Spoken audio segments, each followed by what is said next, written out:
그것에 대한 컨트롤을 갖도록 하는 것입니다. There's a saying that says Rome wasn't built overnight. 로마가 하루아침에 이루어지지 않았습니다.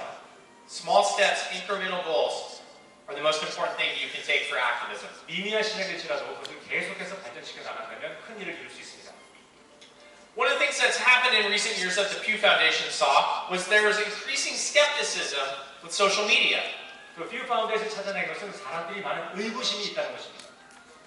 You know, the whole idea of fake news, right? What's real news? What's fake news? How do we filter it? 이 페이크 뉴스가 워낙 많다 보니까 그러면 페이크 뉴스와 진짜 뉴스의 차이가 무엇인지 사람들이 너무 혼돈이 되고 있습니다. So while people were more critical, they were also becoming more engaged because they were getting information from people they knew and they trusted. 그렇기 때문에 이 정보에 관심이 많은 사람들은 오히려 더 시간을 많이 내서 이 정보를 찾으려고 노력하죠. 뉴스만 보는 것이 아니라 지인들을 만나서도 정보를 교류합니다. And again, using our laddered engagement model, they would go back and they would join a group, or they would go back and join a organization that they trusted. 그래서 아까 말씀드린 그 내용을 다시 돌아가는데 결국 누군가를 알게 되고 그 단체나 사람을 믿게 되고 신뢰하게 되면 그 조직에 가입을 하게 됩니다. And then they would take larger and larger actions once they joined that organization. 그리고 이제 그 단체에 가입을 하게 되면 더 큰 일들을 하게 되죠. You guys are going to have a very large protest today, I'm told. 제가 알기로 오늘 굉장히 큰 규모의 집회가 있다고 들었습니다. I remember when I was here in January, there was a student protest down by the palace. 제가 1월 달에 왔을 때도 서울에서 큰 대규모 집회가 있었습니다.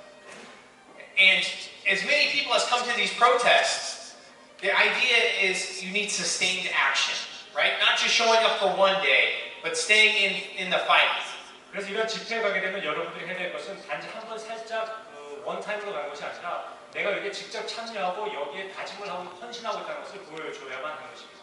So being able to communicate with all of these people, when you go to these rallies, how many of these people do you get information from? Do you get their lists, their email? Do you get a phone number? Do you get some kind of contact so that you can do follow-up? 여러분들이 그런 집회에 참여하면 혼자서 그냥 으쌰으쌰하고 오십니까? 아니면 그 주변에 있는 사람들 찾아서 당신 누굽니까? 왜 오셨습니까? 연락처 남겨주십시오. 제가 어떻게 연락을 하면 되겠습니까? 라는 그런 것까지 하십니까?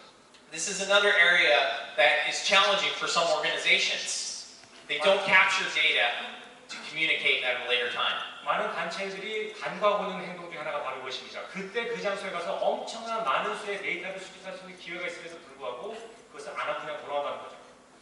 One of the things that we saw in America, and this may be true of Korea, is people of different racial makeups use social media differently to communicate about issues.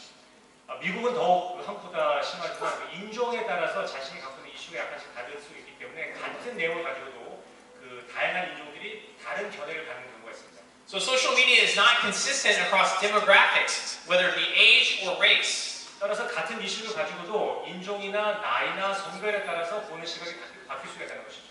Another study the Pew Foundation did, and I thought this was particularly relevant for today's audience with youth, is they looked at the issues that motivate people to get involved. 또 연구조사 알게 된 것은 그 사람에게 어떠한 동기를 불어넣어주느냐는 것이 매우 중요하다는 것을 알게 되었습니다. I looked for a study on South Korea and I couldn't find one. I apologize. 그 한국과 관련된 자료가 찾아봤는데 제가 찾을 수가 없었습니다. 죄송합니다.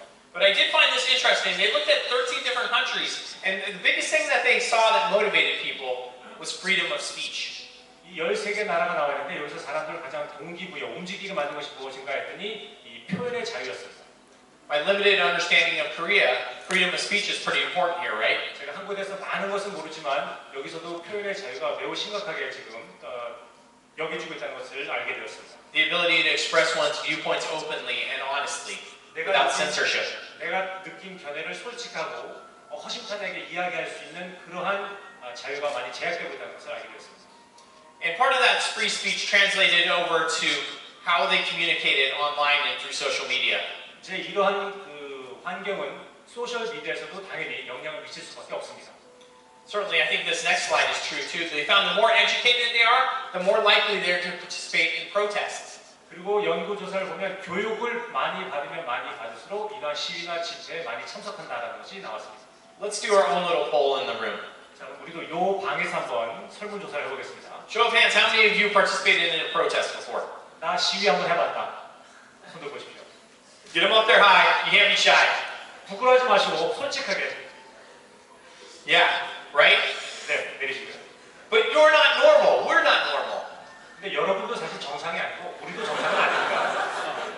It's a national holiday. You should be sleeping in. 공휴일에 지금 집에서 자야지 지금 여기서 뭐 하고 계시는 겁니까?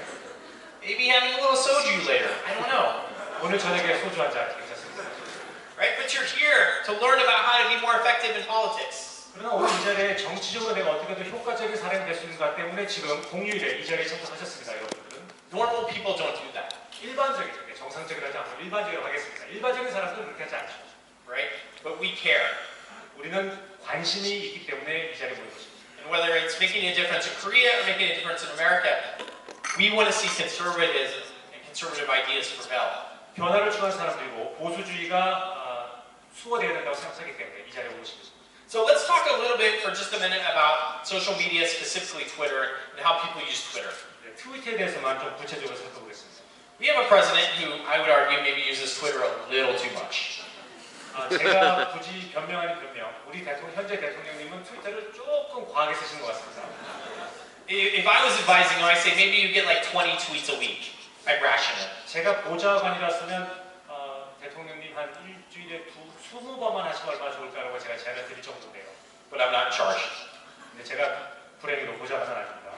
What we found out looking at Twitter and looking at the usage of Twitter is that there are a lot of fake accounts out there, and there are a lot of people who, if they are real accounts, they talk a lot. They tweet a lot. 트위터에는 좀 의구심이 들 만한 내용들이 사실은 굉장히 많이 나왔고 또 트위터라는 사람들의 특징 중에 하나가 엄청나게 투머치 토커입니다. The study here shows you 80% of the tweets that are out there are about 10% of the people. 전체 트위터 전체 양의 80%가 트위터 사용자 10%가 하는 것입니다. Can you think of somebody who puts out a lot of tweets like that? 트윗 쉬지 않고 보내는 분들 알고 계시죠? I have friends that put out hundreds of tweets every day. 제 아는 친구는 하루에 100번의 트위터를 날립니다. They're retweeting, they're putting their own content, right? 네, 트위팅, 리트위팅, 리트위팅 계속하죠. Eventually, I just ignore it. I tune it out. 너무 많다 보니까 나중에 제가 그냥 읽기를 포기해버립니다. So when you tweet, when you put information out, make sure it's of substance, make sure it's fact-checked, but also make sure that you're not doing it too often. 물론 내가 그 트윗하는 내용이 사실에 입각한 그 팩트라는 것도 확인하는 게 중요하지만 무엇보다도 너무 많이 보내지 않는 것이 중요합니다. I thought this was interesting for us. This showed that the breakdown in political parties with people who are on Twitter and use Twitter. 이 연구 설문조사는 그 정치에 관여하고 있는 사람들이 트위터를 어떻게 사용하는가 하는 것입니다. So I think as conservatives, we have some of the best ideas. 보수주의자니까 당연히 우리의 아이디어가 최고의 아이디어죠. I don't think socialism works. I don't think communism works. I think the free market works. 사회주의, 공산주의는 다 실패할 것이고 자유시장만이 성공할 것이라고 우리는 믿고 있습니다. Right? And I can think of so many different ideas that we come up with. But if we're not sharing those ideas in an effective manner, then it's a problem. 그렇지만 이 많은 위대한 아이디어가 있다 하더라도 이것을 효과적인 방법으로 함께 나누지 않으면 무슨 소용이 있겠습니까? This study showed that there's about a 9% difference between Democrats who tweet and Republicans who tweet. 9%. 네, 거기는 민주당 당원들과 공화당 당원들 간의 트위터의 그 숫자상 차이가 한 9% 정도가 납니다. That is a significant amount of people. 사실 숫자는 9%에 불과하지만 그 사람 숫자로 보면 굉장히 많은 사람 수입니다. Because remember, it's not just 9%, it's weighted. Remember, 80% of the people, or 20% of the people put out 80% of the content. 아까 말씀드렸잖아요. 트위터 사용자 20%가 전체 내용의 80%를 보낸다. I'm not sure about South Korea, but I'm sure if you start digging into this, you'll see some similar patterns, right? 한국도 어떤 그 데이터가 내는지 모르지만 보시면 아마 대충 이와 유사한 형태를 갖고 있을 것입니다. The 10% that tweet are mostly focused on politics and are mostly women. 그 중에 10%는 정치에 많은 관심을 갖고 계신데 이분들은 여성분들이십니다. So what would I do if I was trying to promote an activism cause? What would I do? I would pick somebody who's young, who's female, to be the voice of my organization. 그래서 제가 어떤 함께 나누고자 하는 아이디어가 있다면 누구를 나의 대변자로 뽑겠습니까? 아마도 젊은 20대의 여성을 제 트위터를 하도록 선정할 수 있을 것입니다. Because remember, the messenger is just as important as the message, right? The messenger is just as important. 메시지 자체, 그 내용도 중요하지만 그 내용을 누가 전달하는지 그 전달자도 매우 중요하기 때문에 그렇습니다.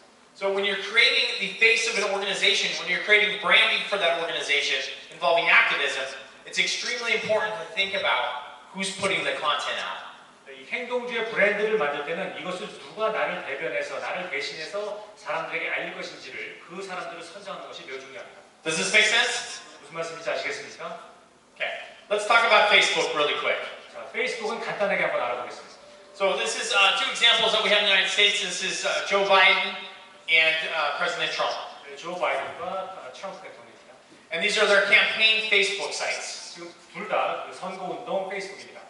And what you have here is the amount of people that like them in the top right corner, 나 좋아요라고 누른 사람의 숫자가 지금 나와 있죠, 그쪽에. the amount of people that follow them. 그다음 폴로링 하는 사람의 숫자가 또 나와 있습니다. And you'll see there's a significant difference between Joe Biden, who up until very recently was the #1 Democrat candidate. 민주당의 제일 가장 1등으로 달리고 있는 후보자인데 숫자가 또 차이가 많이 나죠. 25 million followers to about 1 million. 2,500만 명 대 한 100만 명입니다. This is important, but it's also about engagement. It's not only about how many people follow you, it's about what they do with that content. 이것이 얼마나 많은 사람이 나를 팔로우하는가가 중요하기도 하지만 그것보다도 이들이 알고 있는 그 콘텐츠를 가지고 이 사람들이 과연 무슨 일을 하고 있는가 하는 것이 더 중요하다는 것입니다. Have you ever signed up to a newsletter or signed up to a Facebook group and you sign up and then you never go back? 페이스북 어떤 단체에 등록을 했는데 등록만 했을 뿐이지 그 다음에는 아무런 일도 하지 않는 경우가 종종 있죠. Or you're on an email list, right? 혹은 이메일 리스트에도 내 이름을 올려놓는 경우도 있습니다. So this number can be very deceptive because it's not only about the amount of people, but it's what those people do with that content. 그래서 이 숫자는 사실 매우 기만적입니다. 왜냐하면 사람 숫자는 굉장히 많아 보이지만 이 많은 사람들이 과연 나를 위해서 무슨 일을 하는지는 알아낼 수가 없기 때문에 그렇습니다. Whether it's Facebook, Instagram, Twitter, etc., if people are not sharing that content, then you are not effectively communicating that content. 단지 한 번 방문만 했을 뿐이고 그 다음에 이 내용을 다른 사람과 공유하지 않는다면 1차적으로 방문했던 사람들의 그 많은 수는 별로 큰 의미가 없다는 것입니다. This was a few viewpoints on Facebook from not too long ago, and they talked about how most posts and most content that gets the most likes and the most shares, what do they have in common? 많은 사람들이 가장 좋아하는 것 중에서 그 공통점이 분명히 있습니다. They found that most of them are short in their character length. 짧은 내용 그리고 모든 사람들이 공감할 수 있는 그런 내용들이고요. Most of them like the best way to get somebody to do something. This is going to be shocking. 그리고 이제 사람들을 동기부여할 수 있는 내용인데 좀 약간 충격적일 수 있습니다만. Is if you ask them to do something. 좀 해달라고 요청하는 것입니다. Make a comment, share, do something with this information. 내가 나를 통해서 알게 된 이 내용을 공유해 주시고 다른 사람에게 좀 알려주십시오라고 부탁을 하는 것입니다. And then the other thing they found in common with these posts is the more visual they are, the more they have videos, the more they have pictures, the more that people pay attention to them. 그리고 공통적인 것으로 사진과 영상, 이런 시각적인 효과가 많이 들어가면 들어갈수록 사람들이 더 본다는 것입니다. Facebook is on this algorithm now where it's pretty much primarily videos that grab your attention. 사실 페이스북에서는 지금 영상을 사용해서 그러한 일들이 진행되고 있습니다. Instagram, same way, right? So we're very visually driven. And so when we're asking people to take action, if we can do this in a visual way, we have a higher likelihood of keeping them engaged. 다른 사람들 우리와 함께 참여하기를 원하고 무엇인가를 하기를 원한다면 그 사람들에게 구구절절 글로 쓰지 마시고 시각적인 효과를 사용하십시오. So step one, ladders of engagement. We lure people in using our social media, right? 네, 그래서 사람들을 모으기 위해서는 소셜 미디어가 필요하다는 점을 첫 번째로 살펴봤습니다. But eventually we need those people to take action and we need to develop our members. 또한 그 다음 단계로서는 이제 회원을 양성해야만 합니다. So how do we develop our members? How do we manage those lists? 어떻게 할 수 있을까요?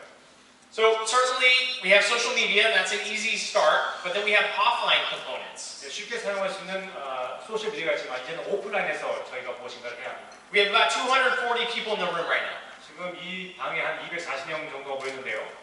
You could very easily go around the room and connect with people and get those people's contact information. 제가 잠시 시간을 드린다면 여러분들이 다 서로 움직이면서 인사하고 서로에 대해서 알 수 있는 시간이 있을 것입니다. You could go to the protest this afternoon. Don't go, stay here. 오후에 뭐 집회에 참석할 수도 있으시지만 절대 가지 마시고 이렇게 하루 종일 여기 계셔야 됩니다. But you could go and you could collect information, right? 그래서 이제 나간다고 가정을 하면 그 시위에 나가서도 주변의 사람들하고 네트워크를 만들 수가 있죠. And that's very powerful because then you can have real face-to-face conversations with people. 왜냐면 얼굴을 서로 마주 대하면서 서로에 대해서 알아가는 것이기 때문에 그렇습니다. But offline methods are extremely important. 그래서 이 오프라인 방식이 매우 중요합니다. Website signups. Most of us will use a website for our organization. In fact, we say if you don't have a website, you're not a real organization. 웹사이트를 모든 단체들이 사용하고 있습니다. 어느 정도냐면 내 단체가 웹사이트를 가지고 있지 않으면 존재하지 않는 유령 단체라고 사람들이 생각하기 쉽습니다. So the ability to capture people's contact information. We do it very basically at Leadership Institute. 저희 리더십 인스티튜트에서도 당연히 이러한 그 웹사이트를 사용하고 있고 사람들이 그 방법을 통해서 연락을 하고 있습니다. So we ask for three things: your name, your email, and a zip code. 네, 이름과 이메일 주소와 그 집코드, 우편번호를 알려달라고 저희가 요청을 합니다. 그들이 등록을 할 때. Why do we ask for a zip code? 왜 우편번호와 집코드를 왜 요청할까요? Because that tells me roughly where you live, and it tells me if I need somebody to do something in a particular area, you're the person I'm going to get in touch with. 그래서 어디에 사는지 그 사람의 거주지를 확인할 수 있는 거지 않겠습니까? 그래서 우리가 그 사람이 살고 있는 지역에서 어떤 활동을 하거나 집회를 열 때는 그 우편번호를 갖고 있는 사람들에게 먼저 연락하는 것입니다. We used to use mobile phones a lot. 휴대폰도 물론 많이 사용합니다. But the problem with mobile phones is you can move from one part of the city over in Itaewon, and then you can go over to Busan, right? And your number stays the same. 특히 뭐 한국은 잘 모르겠습니다. 미국은 워낙 땅덩어리가 넓잖아요. 근데도 전화, 휴대폰 번호 앞자리는 내가 뭐 워싱턴에 살던 LA에 살던 같은 번호를 쓰지만 위치는 뭐 비행기 타고 5시간 떨어지고 살 수 있습니다. But usually zip codes are a pretty good indicator of where you're at the moment. 그렇지만 그 우편 번호를 알면 지금 이 순간 이 사람이 어디에 지금 살고 있구나라는 특정 거주 지역을 알 수가 있습니다. So we have social media signups, we have landing pages on websites, we have online petitions. 여기 보면 그런 소셜미디어 가입, 랜딩 페이지, 온라인 청구들을 저희 웹사이트에 그 기능을 갖고 있습니다. We have online advertising, we have list rentals and exchanges. 온라인 광고, 목록 대여 및 교환도 하고 있습니다.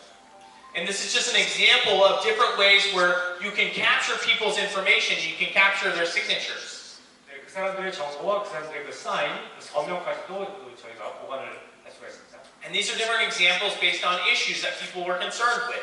사람들이 관심 갖고 있는 이슈가 무엇인지도 저희가 알아낼 수가 있습니다. So you can see examples of climate change or examples of people that are concerned about our police officers, etc. 기후 변화에 대한 관심이 있는 사람, 특정 사람일 수도 있고 또 경찰들의 과도한 진압이라든가 이런 특정한 분야에서 관심을 갖고 있는 내용들을 적습니다. And then at the bottom you see the amount of people who have signed up to support that cause or that issue. 이제 그리고 그 밑에 보시면 그 이슈를 갖고 있는 한 사람을 몇 명이나 지금 사인을 해가지고 지지하고 있는지도 볼 수가 있습니다. And that's a good way to tell if this issue is particularly interesting or relevant to the people you're talking with. 그러면 내가 지금 갖고 있는 이슈에 대해서 얼마나 많은 사람들이 관심을 갖고 있는지를 좀 어느 정도 분간할 수가 있죠. Have you ever had conversations with people and they're telling you about something and you really don't care? 누구랑 얘기하다 보면 어떤 사람은 아주 그냥 신나가지고 자기 이슈를 막 얘기했는데 나는 전혀 관심이 없는 그런 경우도 있죠. Right? And they think that what they're telling you is the most important thing and you have to pay attention. 이 세상에서 이거보다도 중요한 이슈는 없는 것처럼 아주 열변을 막 토하는 경우가 있습니다. 우리 앞에서. Right? And you're thinking, this is so boring, I want to do something else. 너무 재미없고 따분한 거죠. 저 같은 경우는 그러면 이제 그 자리를 피하는 경우가 있습니다. That is a disconnect. And a lot of times you see this with organizations and with candidates. They think that the things they're telling you are the most important you'll ever hear. And most voters are thinking, I don't care about this. 이것이 정치적인 현상입니다. 지금 후보자들이 나타나서 이 세상에서 가장 중요한 이슈가 이것이라고 얘기를 하는데 유권자들은 전혀 관심이 없습니다. Smart candidates and smart organizations go to the people and they talk to the people and say, you tell me what you're concerned about. 그래서 유능한 후보자면 후보자일수록 그 지역구를 찾아가서 질문을 먼저 하고 듣습니다. 당신들이 가장 관심 있는 이슈가 무엇인지. You tell me the issues you're facing in your backyard, in your community, in your neighbors. 여러분의 집과 학교와 동네에서 어떤 이슈가 있기 때문에 어떠한 것을 저에게 알려주고 싶은지 듣기를 원한다라고 말하십시오. Then they take that information back and they talk to their candidates and they talk to their organizations and they say, listen, this is the things that the people I've talked to tell me are important to them. 그래서 수집한 그 내용을 이제 단체로 갖고 와서 선거등에 갖고 와서 후보자와 함께 나누는 것이죠. How many times have you had a candidate come and talk to you and say, what are you concerned about? 함께 일해보셨던 만약 후보자들이 계시다면 혹은 책임자가 있다면 그분들이 여러분들에게 물어본 적 있습니까? 너 어떤 관심사가 있는지. How many times have you had a politician come to you and tell you this is what you should be concerned about? 아니면 그 반대로 후보자들이 와서 너 이 이슈가 있으니까 여기에 대해서 말아봐 하는 경우가 더 많습니다. We understand the difference, right? 그 차이가 크다는 것을 알 수가 있습니다. So managing lists, whether that comes online, comes through email, comes on social media, the thing is that for emails, there's programs that you can use. For online, there's programs that you can use. But you want to embrace technology to make sure that you understand, number one, what's being done with that list. So we use different programs in the United States like Constant Contact and MailChimp.